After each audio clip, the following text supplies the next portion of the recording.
Right now, millions of people are building their entire identity around the worst thing that ever happened to them. And the internet is helping them do it. The mechanism isn't malice. It's content, communities, an endless supply of videos that say, "What happened to you matters," which is true, and then quietly imply that it defines you, which is the part that locks the door. We've talked about introversion as avoidance, about empathy as trained hypervigilance. There's a thread connecting those, and it leads here, to the place where something real that happened becomes the only lens a person uses to see themselves. And this time, the enemy isn't inside the viewer. It's the system that profits from keeping the story on repeat. Researchers in Denmark studied what they called centrality of event theory, the brain's tendency to organize an entire life narrative around a traumatic event. When something overwhelming happens, the brain does something structurally logical. It sorts everything into before and after. Who the person was versus who they became. The event becomes the load-bearing wall of the whole architecture. That's not weakness or pathology. That's a filing system doing its job under extreme conditions. And for a while, the filing system works. The narrative explains the pain. The identity, survivor, the one who endured, the person who made it through, gives meaning to what would otherwise be random cruelty. Dan McAdams at Northwestern spent decades studying narrative identity and found that the stories people tell about themselves are not descriptions of who they are. They're blueprints for who they become. They determine which experiences get attention, which memories get reinforced, which future paths seem reachable. A survival story is powerful precisely because it takes chaos and gives it shape. That's an extraordinary achievement, honestly. Building something coherent out of something that felt like it would destroy you. But load-bearing walls are hard to remove. The narrative that saved a person at 22 can imprison them at 35, not because the trauma stopped being real, but because what happened to me and who I am fused so completely that separating them feels existential.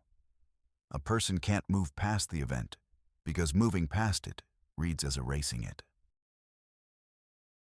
And erasing it reads as betraying the version of themselves that survived. 3 signs that this has happened. Patterns, not diagnoses. Sign 1. Every new experience gets filtered through the old story. A new relationship. Will this person hurt me the way they did? A new opportunity. I don't trust good things because of what happened. A compliment. They don't know the real me. The trauma becomes the editorial board. Nothing arrives without being tagged, sorted, and filed under the original wound. The present can't compete with the past because the past has been given permanent veto power over the present. Sign 2. The story stays frozen. The version told at 23 is the same version told at 38. Same words, same emotional charge, same beats. That consistency feels like integrity. But genuine processing changes a story over time. Details shift in importance. The emotional temperature gradually cools. New chapters get added organically. A story that sounds exactly the same after 15 years is being maintained, not processed. The identity needs the rehearsal to stay intact. Sign 3. The suggestion to move forward triggers anger instead of relief. Someone says, maybe it's time, and the response is defensive, sharp, immediate. Because moving forward implies the event has concluded. And if the event concludes, and the identity was built around the ongoing experience of surviving it, then what remains?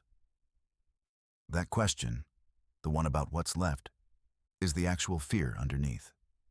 The trauma itself stopped being the primary source of pain years ago.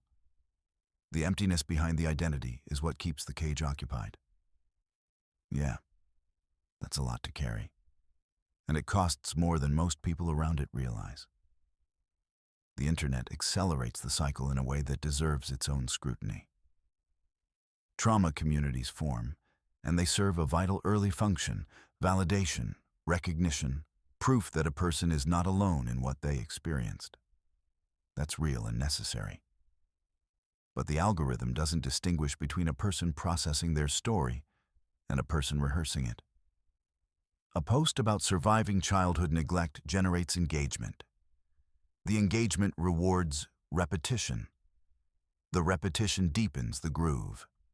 And over months, the community becomes a place where the story is celebrated but never completed. What happened to you was real, and also, it's time to write the next chapter.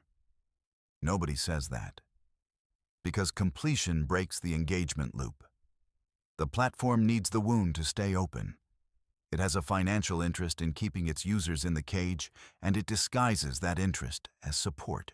George Bonanno at Columbia studied over 2,000 adults after traumatic events and found something the trauma content industry consistently ignores.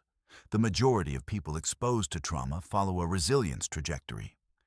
Distress followed by a return to baseline functioning, often faster than expected. The minority who develop chronic post-traumatic patterns have one factor in common: the event became central to their identity.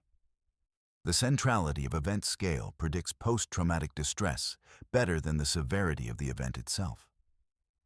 The predictor is centrality, not magnitude. What determines whether someone stays in the cage has less to do with what happened and more to do with how deeply the event was allowed to become the person.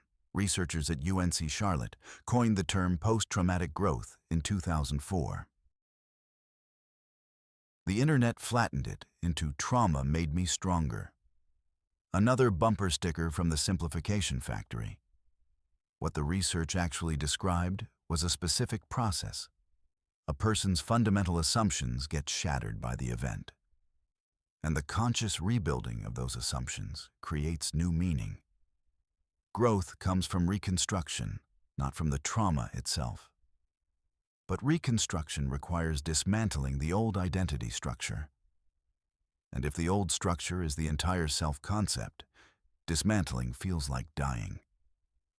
And yes, Soren spent years doing exactly this. The story was clean, well-rehearsed, emotionally efficient. It explained every avoidance, justified every wall, made sense of every pattern that didn't make sense on its own. It was the most useful cage ever built.